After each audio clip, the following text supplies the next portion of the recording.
everyone. Thank you so much for joining us today. We are so excited to be approaching our 24th annual leadership conference. And this year, we're obviously going to be virtual, and we have partnered with experts, and we're so excited. The event is getting very close. December 1st is going to be day one. So today, we're having this webinar so that we can connect with sponsors and potential sponsors and talk about how we can make this virtual format very successful for our partners. We thank all of you for being here today. I also want to kick this off and introduce our partner, which is 7 Knots Digital. We decided in going into this event that we were not going to do this by ourselves. We were going to make sure that we had experts and we had the best partners available to us. 7 Knots is a leading large firm that works with virtual events. They work with all different industries, and they are fabulous, and we've enjoyed working with them. They helped us also with our betting conference, which we had in August. So I want to introduce the president of 7 Knots, which is James Karklins, and I'm going to let him kick off this event and introduce his team. Terrific, Cara. Really great to be here today. And Cara, thanks so much for the introductions. We as a team are very excited to be partnering with Furniture Today and the Leadership Conference, which is fast approaching. As Cara mentioned, we are 7 Knots Digital. We're the experts in leading large-scale virtual events across numerous industries, leveraging the latest technology platforms. We are experts in virtual event production, marketing, and also social media.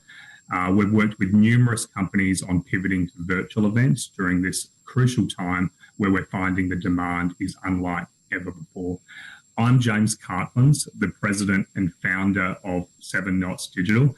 I have over 15 years of experience working in executive roles in business information, media, and events across Australia and the United States. I'd also like to introduce Aaron Cole. Aaron, welcome to today's session.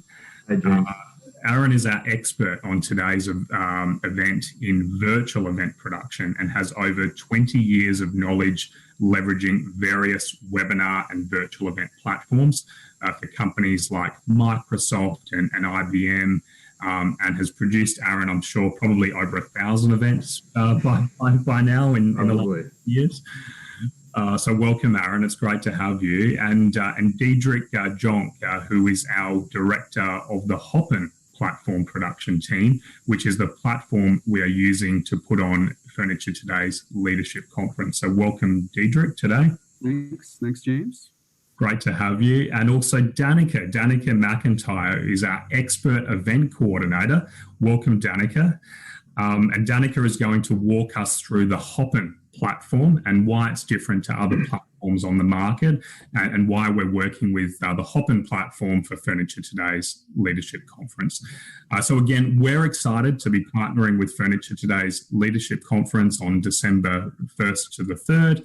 It's an all-new virtual format this year, and we will be working as the dedicated sponsor services team, and we promise it's going to be bigger and better than ever before.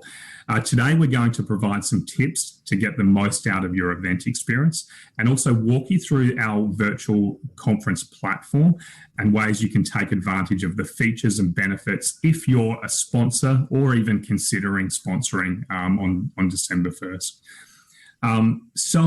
Aaron, the shift to virtual has opened the doors wider.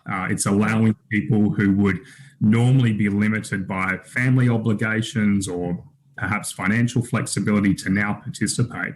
Reinvention is the theme of the leadership conference. So tell us what you are seeing right now in the market as marketers reinvent themselves to reach new audiences. Yeah, that's a great question, James. And I think that you really hit the nail on the head. Virtual event technology is something that has been increasing over the years that we've all been involved in it.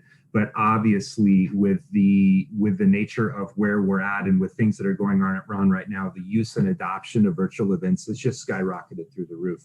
And it's because of some very clear reasons and rationale and functionality that technology provides. Obviously, people are looking for ways to connect with their market. Obviously, people are looking for ways to be able to message their message to the populations that they need to get to.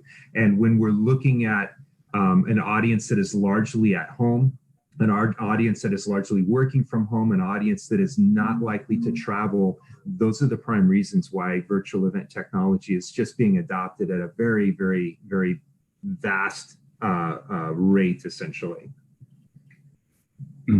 Terrific. So Aaron, tell us a little bit about some of the biggest trends that we're seeing. I know that there's a lot of different virtual event platforms out there on the market.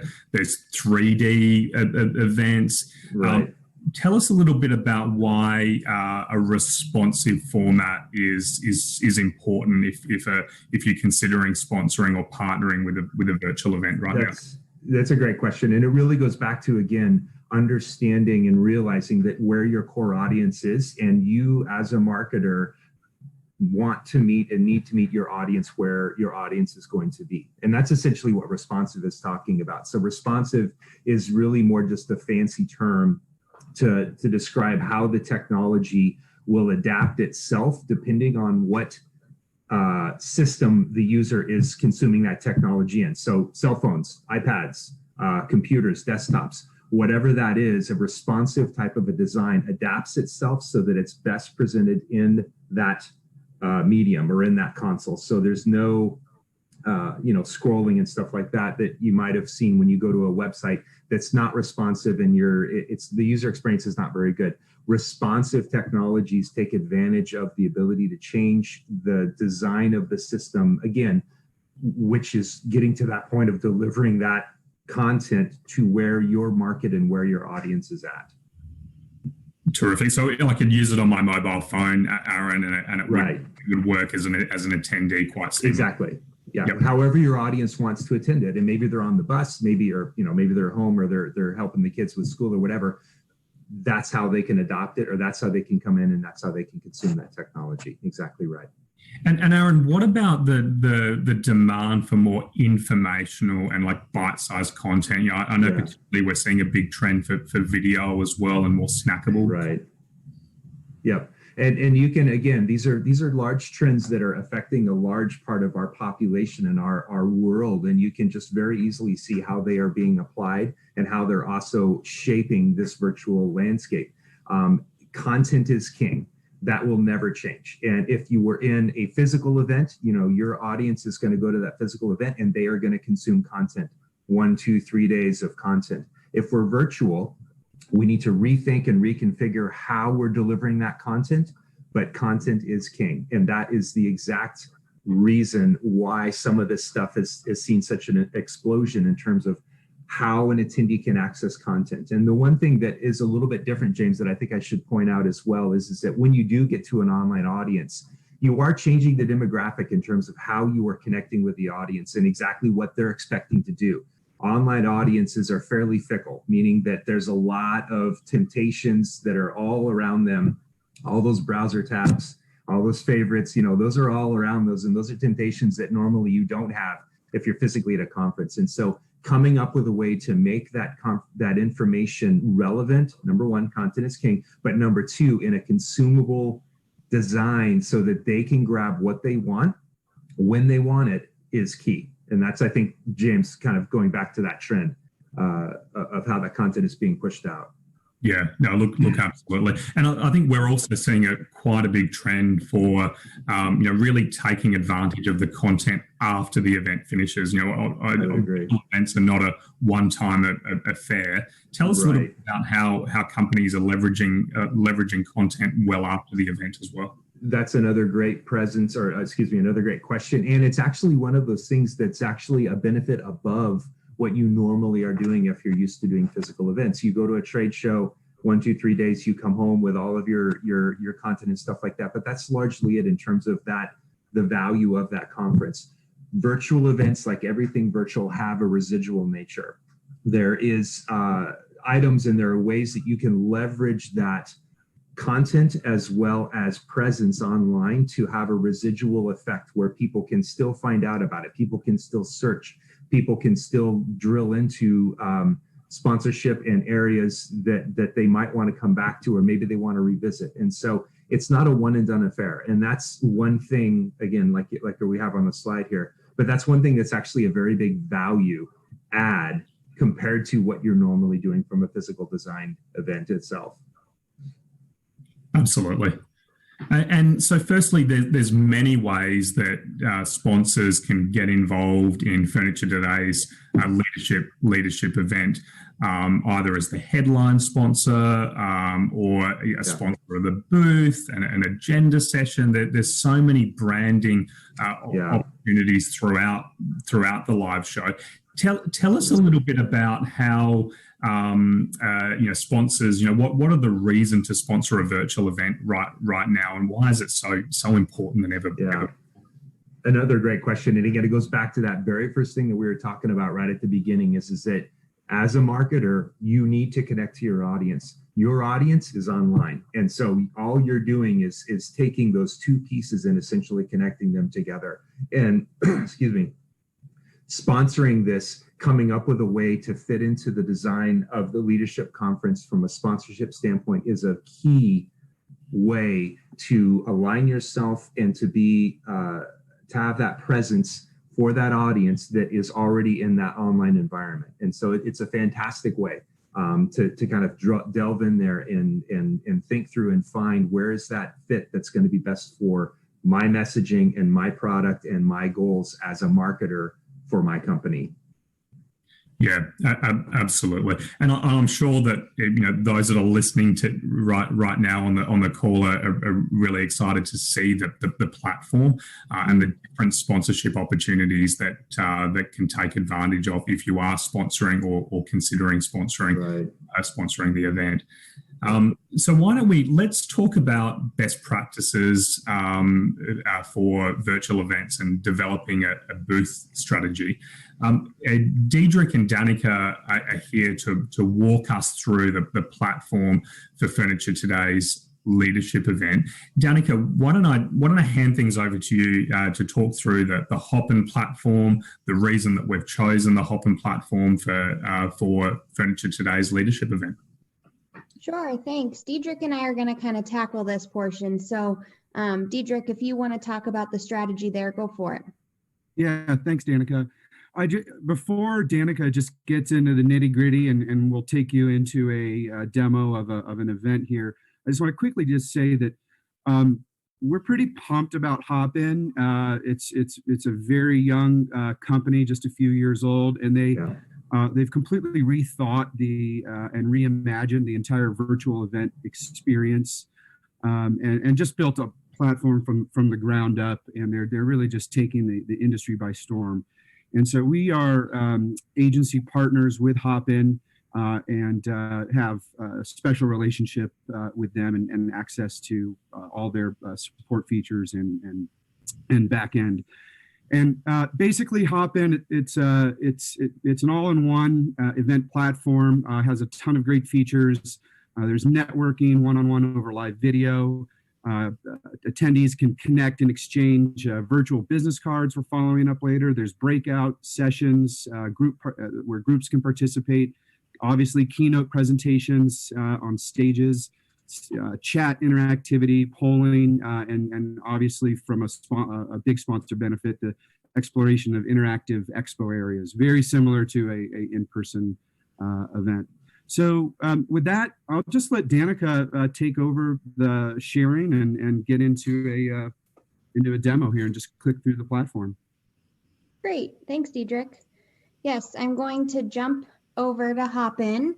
This is the landing page that you will see when you registered. You'll see this registration page. You'll go through and click enter event.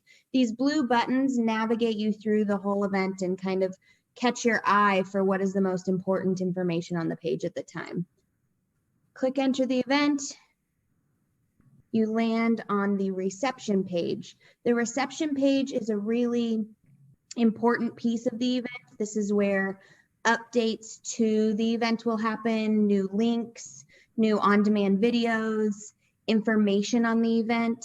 Down below, if you scroll a bit, It shows the sponsor broken out by category.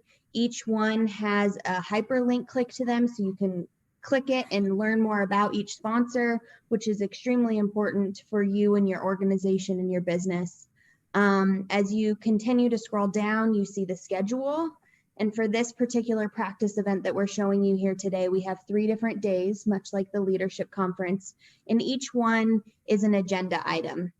You can click the little add to calendar button if you want to be particularly reminded about a specific topic. That'll go directly to your calendar and it'll remind you before the start of the content there. So it's a great feature that Hopin has there. It'll also tell you where it's happening. So as Diedrich mentioned, there are multiple rooms of Hopin, and this kind of keeps you straight where you're supposed to be headed to check out the content. So speaking of rooms, on the left-hand side here, these icons will navigate you through the entire event.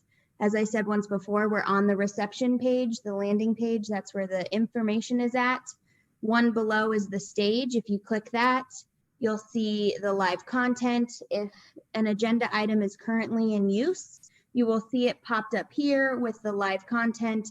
Otherwise, it'll let you know, hey, something's happening in 43 minutes. And it'll kind of give you a timeline so you know how quickly to pop back in. Over here on the right-hand side, you can see the chat functionality. The chat is a really great use of networking during the event. You can put in any comments, any direct networking with people or names that you recognize on the chat panel. You can ask your speakers any particular questions. This is the most active piece of the event, and you want to make sure that you get in on that. It looks like there's a red button next to the chat here. And then there's 3 different ways to chat in this particular area. There's the event chat, stage chat, and direct messages. So the event chat is overall, it's in the entire event. It doesn't matter where you are in the event, you will get those messages. Stage, you will get those messages when you're in the stage room. And then direct messages will also always be there. And that's person to person. Those are not public. Those are not saved. Those are more, you want to connect with someone one-on-one, clear things up, go offline. That piece, that's really important too. So it looks like we have a notification here on the event. This is Diedrich. And you'll see, hey, this is Diedrich. He's excited for Bill's keynote. So you can respond to him and say, hey, me too. And these will update in live time. So those will just keep scrolling as the event goes on.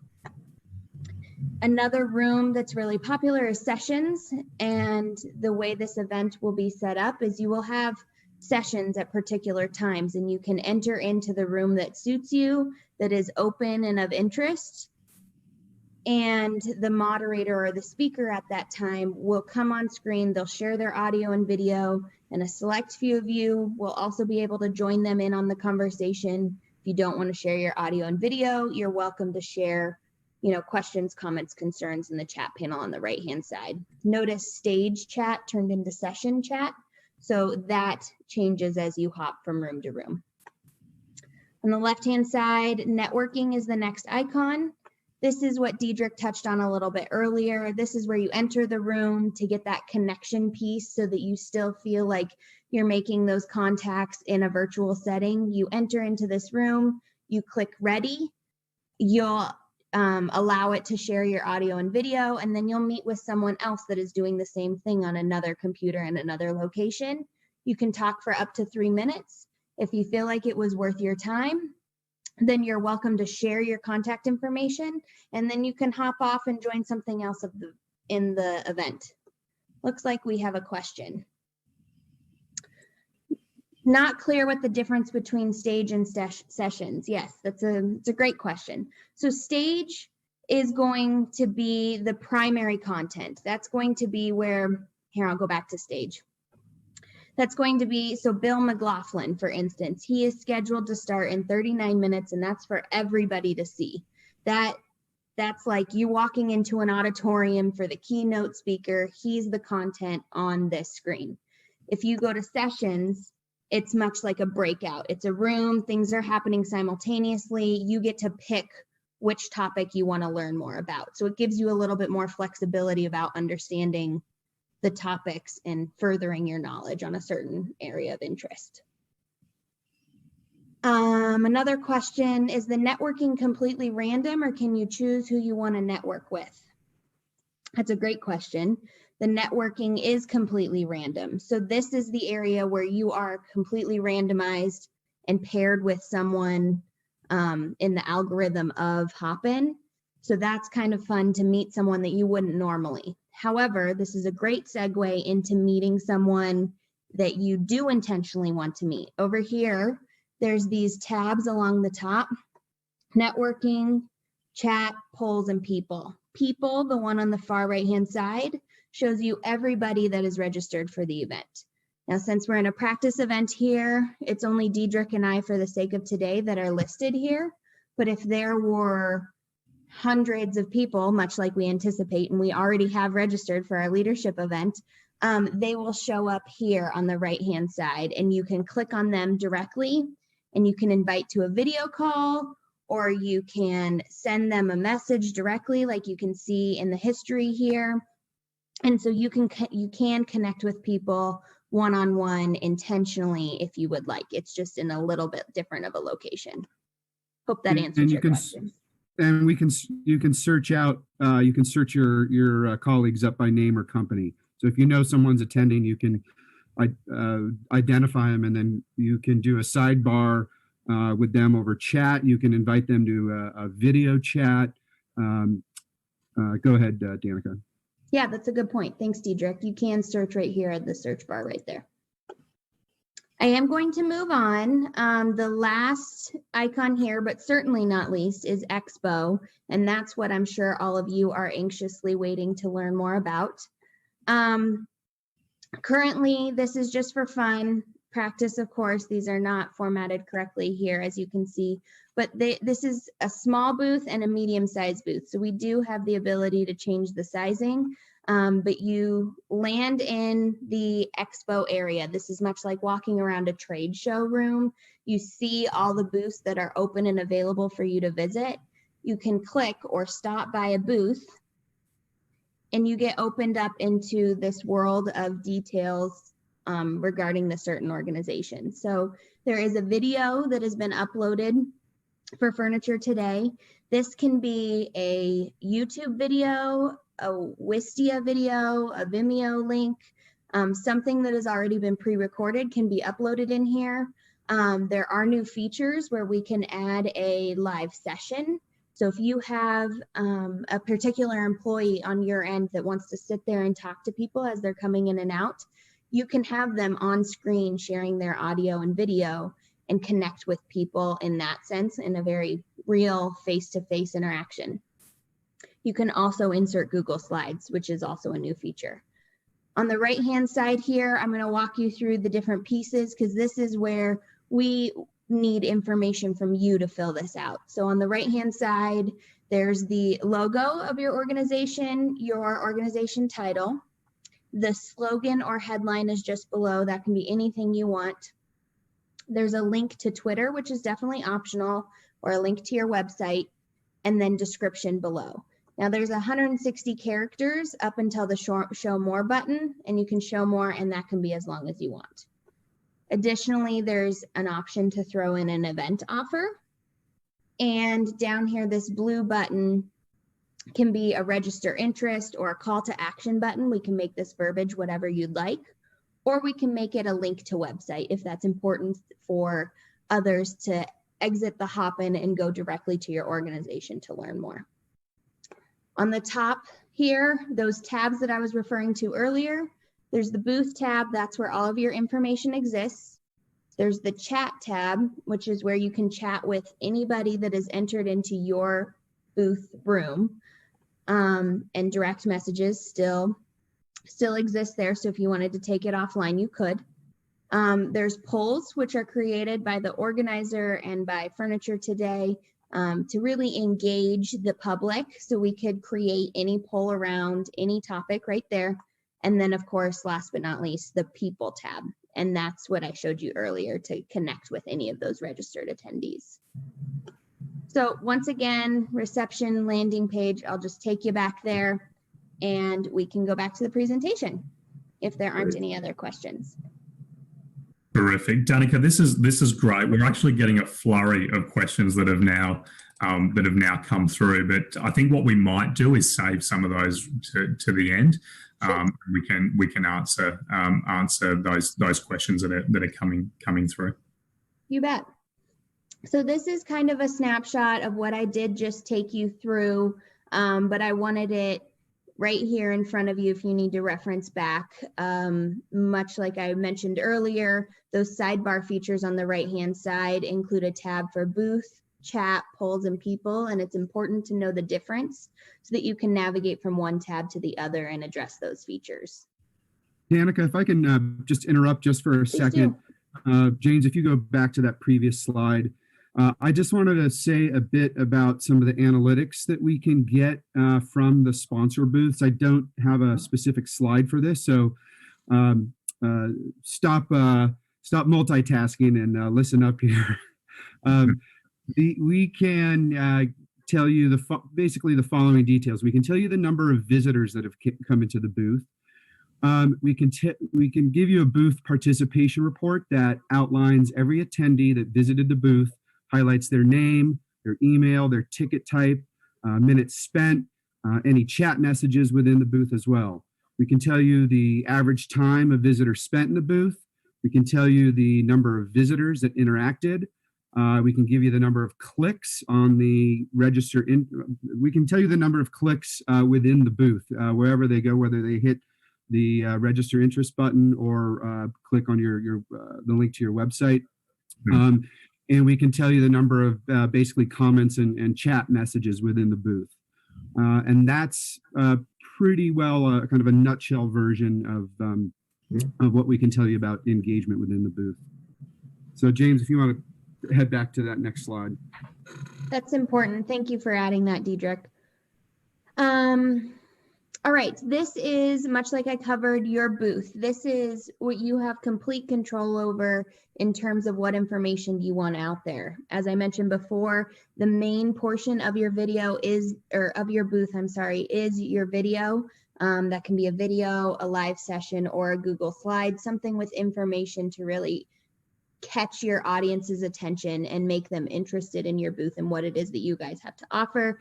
Keeping this fresh and exciting and modern and current is very important to your audience and making sure that they understand what your organization is doing today.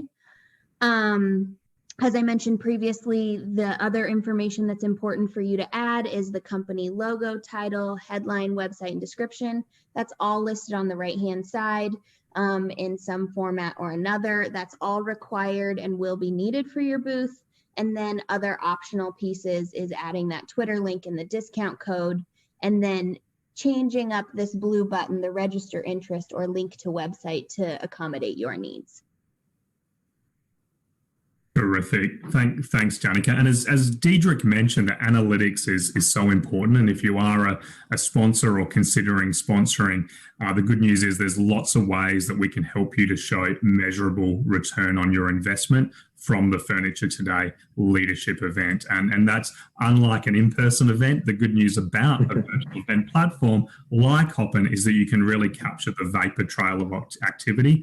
And we will also help you looking at metrics after the event. And I know Cara has some really exciting opportunities looking at post-event newsletters and just other ways to get engaged with the event as well.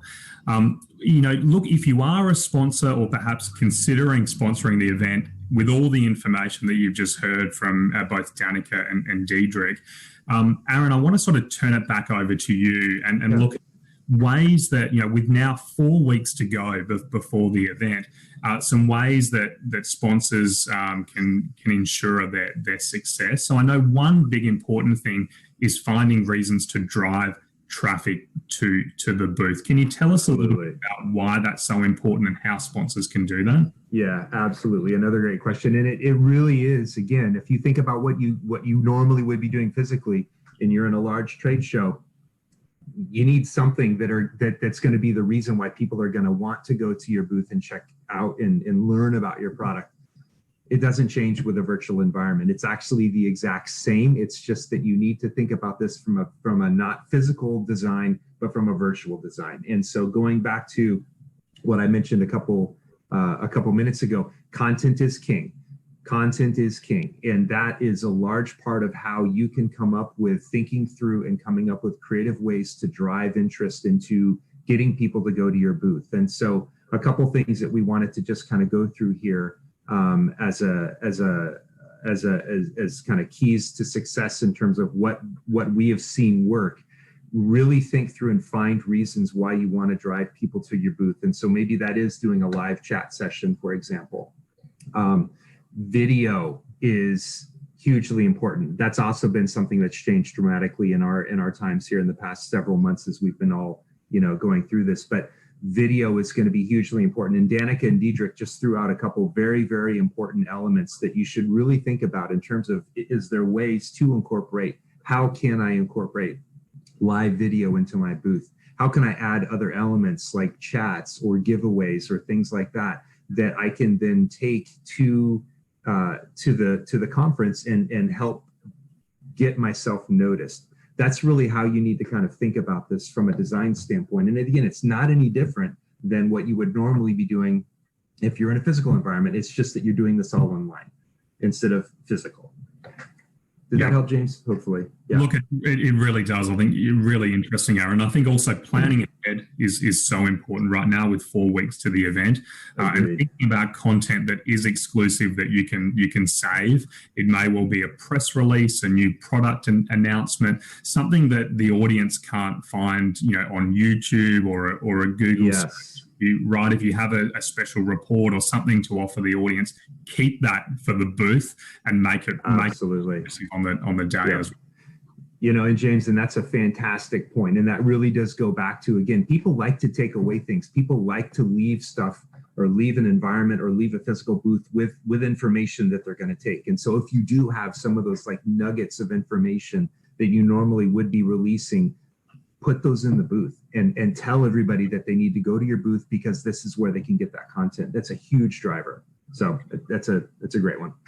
Sure, absolutely. Hey, Aaron, what about booth staff? We get this a lot. How many staff should I have at my booth during the event? How do we divide and conquer? Tell us some best practices there as well. Yeah, no, great. Another great question. And so you do need to kind of think about this. And again, this is the staff that you're going to have online in your booth to help chat with people, to help manage it, to help be a resource for people if they have questions. And you need to staff your booth just like you would a physical environment as well. As a best practice, the beginning part of the conference, so the day one, morning of the opening day is typically the busiest, one of the busiest, let me put it that way, kind of days and timelines. So as a good idea to make sure that you're well staffed at the very beginning, and then maybe you do then look at what your traffic is based on that day and then start to figure out ways to staff that appropriately afterwards. Also, if you are coming up with ideas on how can I drive traffic to my event and you do have live sessions or you are going to be doing a live video where, you're going to be physically seeing and greeting and talking with your attendees, that might be something else that you want to consider staffing up for. So I would recommend that you place the emphasis on this based on what is your plan of how you're going to get traffic to your booth, and then also then factor in some of those larger demographics, again, like day one, for example, the very beginning being a pretty busy time. Yeah, absolutely. And I think the good news is all of the content in a booth is indexable via search. Yes. So it's important to make sure that if you are a sponsor that you're tagging that content, and we can help them with that process as well. Is that right, Aaron? Absolutely. Right. Yeah. Searchable content, no different than what you would do when you go to a Google search. When you're in the Hopin environment, coming up with searchable terms that people are likely to search on to find your information can be a huge driver. And so definitely think through that and put some thought into what are the unique terms of my product or my business or my standing in the market that people are likely to search on. Tag it, and you will very likely have added traffic via that search option. Absolutely. And what about social media? If you're a sponsor today, how should sponsors be considering about leveraging social media to promote their booth or perhaps a session that they're sponsoring as well? Yep, another great topic. And we have been spending our time here today talking about life within the Hopin environment, life within the leadership conference. But as you know, there's the whole world outside of that, and social media is incredibly powerful. And it is something that you would normally, again, be doing in a physical event. It's the same thing. You will want to be doing you'll be wanting to do social media type promotions, messaging, getting the word out, just like you would be doing in a physical event as well. That doesn't change. And so there is effort that you need to put into driving traffic that is both within Hopin and that is outside of Hopin through your normal marketing channels. Get people excited about it, get them a reason to want to attend your booth. And you can absolutely have leverage with that if you engage social media outside of Hopin. Terrific. Really good advice, Aaron. I think it's really important to plan ahead, making sure that if you are a sponsor, that you have exclusive content and that you have a plan to drive, working with the Furniture Today team, of course, to drive traffic to your booth. And there's just a number of ways to be able to do that. I think the other thing too, Aaron, I know we see in a lot of other environments as well that sponsors can go in and basically attend the sessions and direct message people to attend their booth as well. I know that's another way to get people back to their booth and encourage engagement, just so that they're active listeners on some of those Q&A sessions as well. Exactly. Yep. Can I just jump in for a quick footnote there, James? I just want to just speak to a possible sponsor that is seeing all this and potentially feeling a little overwhelmed and thinking maybe, oh my goodness, like this is a ton of work. I don't have all the resources, to do this. We have had sponsors that have decided to take a more passive approach, and just for many reasons, they potentially just don't have the resources to quote unquote staff the virtual booth, and maybe they don't have the resources for a social media marketing campaign. But all these keys to success definitely is what we recommend. But just specifically to those, if for a passive approach situation, if you want to go a bare minimum, the booths do not have to be manned, and we do have a notification feature. So if you as a sponsor are attending the conference, you can be notified when somebody enters your booth, and then you can just pop right in there and engage with them at that moment. So I just wanted to provide that little option for everyone. And to add on to that, sorry, James, I know we need to move forward, but a welcome message, I've always encouraged. If you put in that chat a welcome message and you aren't going to man that booth, you can give them an alternate email address to send any questions, comments, concerns to once they're reading through your organization's details and services and whatnot. That is also an option, but utilize that chat panel to the best of your ability and kind of drive those conversations and that content the way that you would like it to be. Absolutely. So if you are considering getting involved, you saw before that we have a number of partners already signed up for leadership, but it's not too late. So Danica, do you want to talk through about what materials are needed for those that are considering it at this point? I know we have a deadline that's also fast approaching as well. Yes, thank you, James. This content is somewhat redundant from what's been said before, but it's just a good snapshot to address what it is that you would need to identify if you want to have a booth. So that vendor name is very important. We will need a couple of logos, and those being, the logo on that main thumbnail page where you can see all the booths. There's a larger logo and a smaller logo, and that's where both logos come in. Addressing the video and how you want that main component of your booth to feel. Emails required, if someone needs to reach out to you, a lot of people have done an info@ email address. That is completely reasonable. You do not need to be registered for the event to be that email, if that makes sense. However, I do want to say a little caveat. If you want to staff this booth, you do have to be registered for the event. So we can work with you to make sure that happens.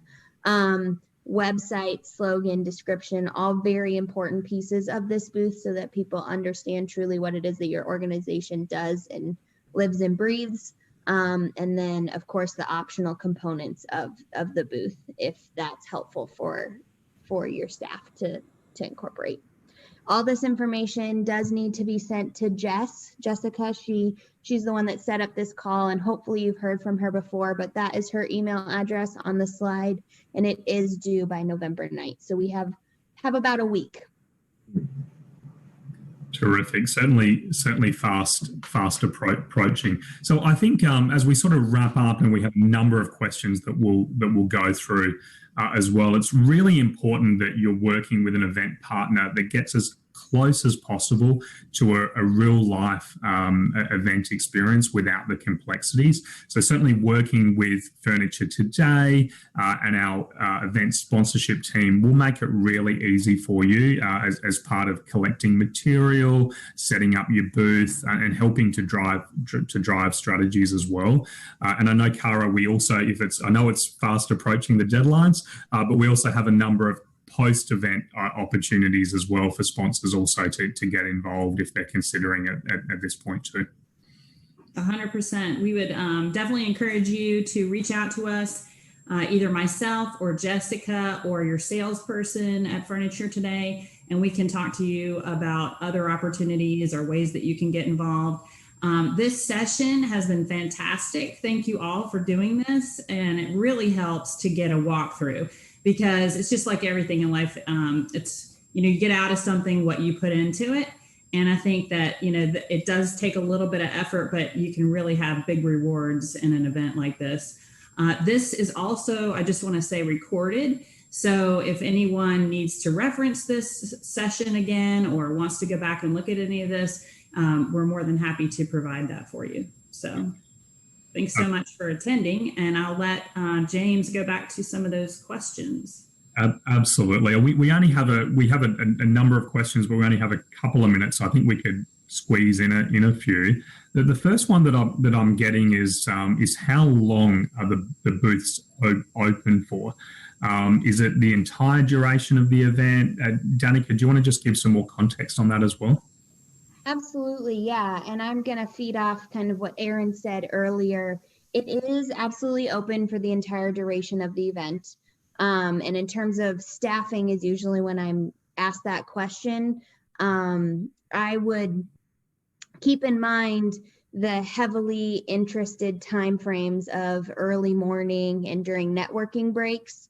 I would even take a look at the agenda and see when there are breaks in the content on the stage, because those are often times where people kind of mill around and look for some time fillers. So the Expo booth is a really good idea to capture those people's attention and provide your organization's information during that time. So yes, the answer to your question is it is open during the entire time of the event, but kind of focus on some of those networking times to really staff your booth heavy.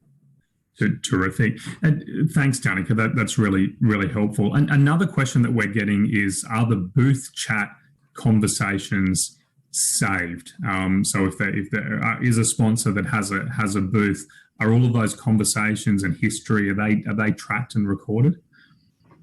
Yes, James, they are. If it's in that public booth chat, the chat that I was showing you earlier, it is saved and we can send that information your way after the event is closed. However, if you are doing a direct message with one of the attendees, that information is not saved. That's more of a private chat. So if you do need that information later, I would encourage you to go offline with that individual and have them email your email address or vice versa. Terrific. So sponsors can chat privately as well as publicly. That's great to know. Great to know, Danica. I think that sort of wraps things up for today. Cara, really, thanks for having our team here. We really appreciate it. It's so great to be part of the Furniture Today and the leadership event. And we're really excited to seeing everybody in a couple of weeks' time. You are welcome, and we couldn't do it without you guys. So thank you so much, 7 Knots Digital. Terrific. Thanks again. All right.